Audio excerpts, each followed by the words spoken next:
presented by Rajaji Films.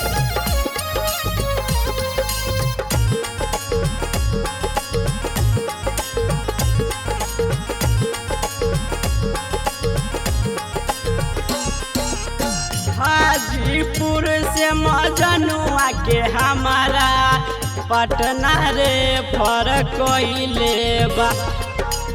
Hajipur से मजनुआ के हमारा पटना रे फरकइले बा।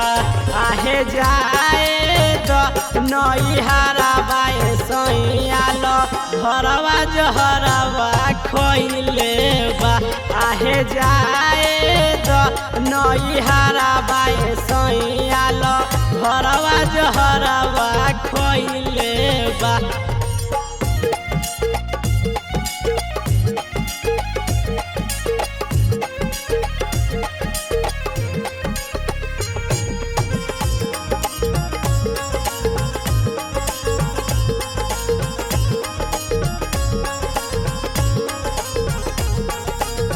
शादी करके अब पछतानी हम हो, नैहर में अरवा के देखे ऐनी गम हो।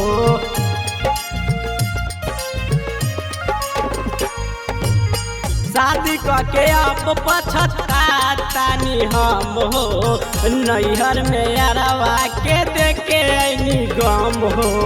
हमरे नाम के गोदनाऊ रेजवा गोदबैले बा।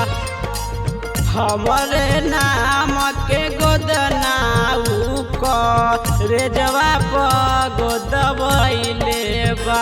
आहे जाए तो नैहरा बाए सैयाल भरवा जहरवा खइले बा।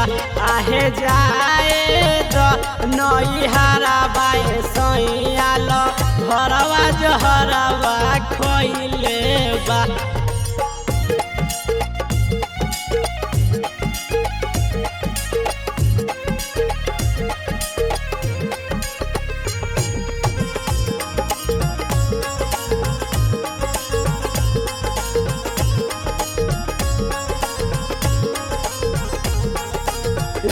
जनबों से ज्यादा हमसे करत रहे प्यार हो।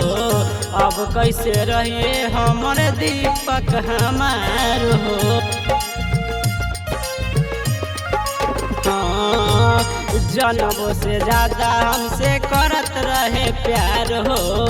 अब कैसे रहिए हमरे दीपक हमार हो। साथ के फोटो अपनाऊ तो डीपी में लगइले बा। साथ के फोटो अपनाऊ तो डीपी में लगइले बा। हे जाए तो नैहरा बाए सैयाल भरवा जहरवा खइले बा। आहे जाए तो नैहरा बाए सैयाल भरवा जहरवा खइले बा। Rajaji Recording Studio, Paharpur, Raghopur, Vaishali.